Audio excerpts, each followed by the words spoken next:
उससे मिलने से पहले मेरे जीवन में कुछ खोखलापन सा था, एक अजीब सा खालीपन था जिसे आज तक मेरे अलावा किसी ने महसूस नहीं किया था। क्योंकि मैं स्वभाव से बहुत चंचल थी, इस कारण मैं कॉलेज में भी और घर में भी लोगों से हमेशा घिरी रहती थी। इसके बावजूद कि मैं बहुत बोलती थी, मेरे जीवन का एक दूसरा पहलू भी था और जीवन के उस हिस्से में आने की इजाजत मैंने किसी को नहीं दी थी। बाहर से खुश दिखाई देने वाली लड़की जिसे लोग हर पल हंसते खिलखिलाते देखते थे, उसके बारे में यह अंदाजा तक नहीं लगाया जा सकता था कि वो अंदर से इतनी अकेली होगी। ढेर सारे दर्द अपने भीतर समेटे हुए होगी। मैंने अपने आसपास एक घेरा सा बना लिया था। कोई भी मेरे बनाए गए दायरों को तोड़ नहीं सकता था। मुझे इस बात पर यकीन ही नहीं हो रहा था कि वो लड़का मेरे बनाए गए दायरों को तोड़कर मेरी सोच में समाता चला जा रहा है। शुरू शुरू में उससे बात करना महज एक औपचारिकता थी। ये बात अलग थी कि आज तक उसने इस बात को मेरे सामने कभी जाहिर नहीं होने दिया था कि वो मुझे चाहता है। मुझे छोटी से छोटी तकलीफ होने पर उसे मुझसे ज्यादा दर्द होता था। कोई ऐसे भी किसी को चाह सकता है? यकीन करने में बहुत वक्त लगा, लेकिन समय के साथ मुझे इस बात का एहसास हो गया था कि ये लड़का मेरी चिंता करता है, मेरा ख्याल रखता है। उसके प्यार में पागलपन सा था। मेरी खुशी के लिए वो कुछ भी कर देता था। उस लड़के के बिना इस बात का जिक्र किए कि उसे मुझसे बातें करना अच्छा लगता है, मेरे साथ वक्त बिताना अच्छा लगता है, बड़ी ही चालाकी से मुझसे दोस्ती के लिए पूछा। उस दिन संयोग से हम दोनों कॉलेज जल्दी आ गए थे और क्लासरूम में कोई नहीं था। उसने कहा कि क्या मैं तुम्हारा हाथ पकड़ सकता हूँ? पहले तो मुझे बड़ा आश्चर्य हुआ कि आज उसे क्या हो गया है, वो इस तरह की बातें क्यों कर रहा है। लेकिन मुझे उस पर पूरा भरोसा था। उसने इतनी ऑनेस्टली मेरा हाथ मांगा कि मैं उसे मना ही नहीं कर पाई और मैंने उसे अपना हाथ दे दिया। उसने मेरा हाथ अपने हाथों में लिया और कहा, क्या तुम मेरी दोस्त बनोगी? तुम मुझे अच्छी लगती हो और मैं तुम में एक अच्छा दोस्त देखता हूँ, अच्छा इंसान देखता हूँ, और मैं चाहता हूँ कि मैं जिंदगी भर तुम्हारा दोस्त बनकर तुम्हारे साथ रहूं।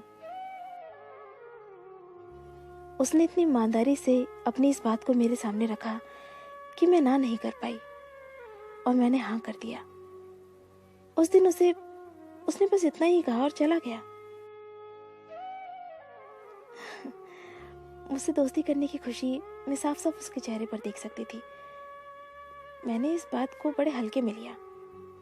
हालांकि मुझे ये सोचकर दिन भर हंसी आ रही थी कि किस तरह से डरते डरते उसने मेरा हाथ पकड़ा था।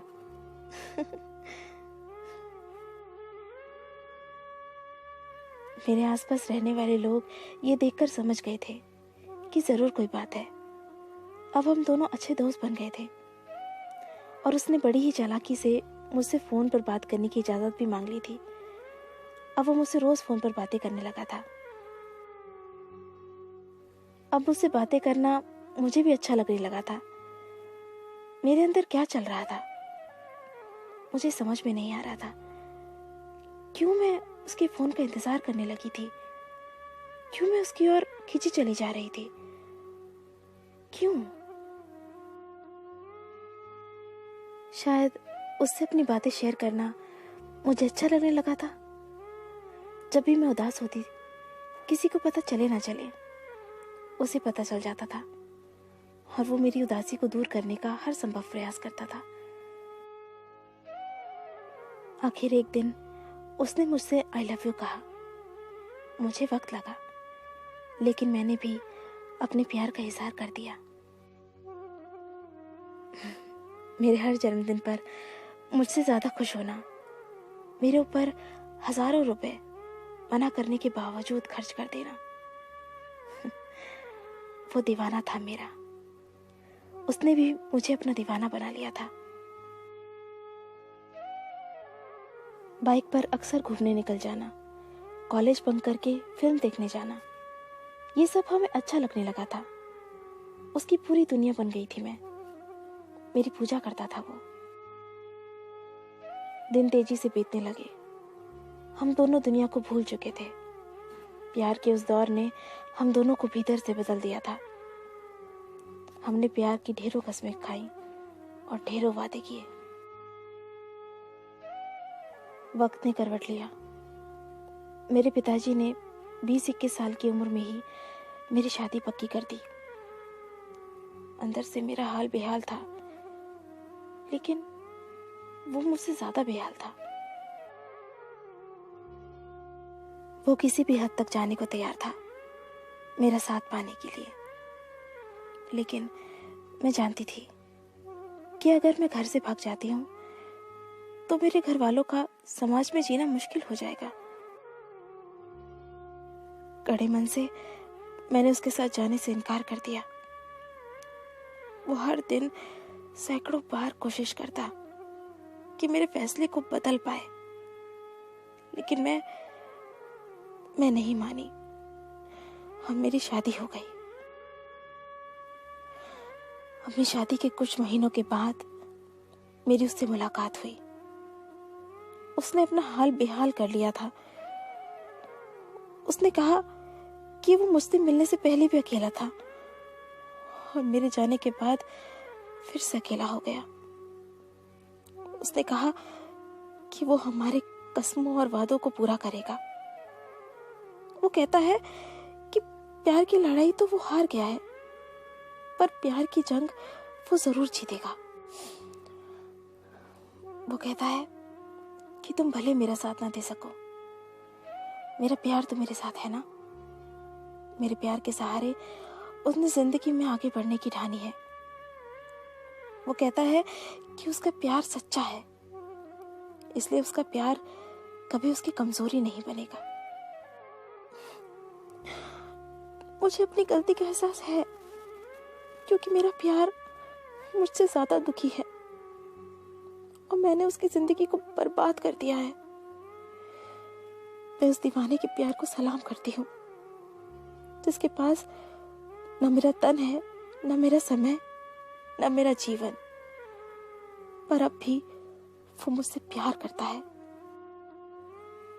पर उस दिन उसने मुझसे झूठ बोला था।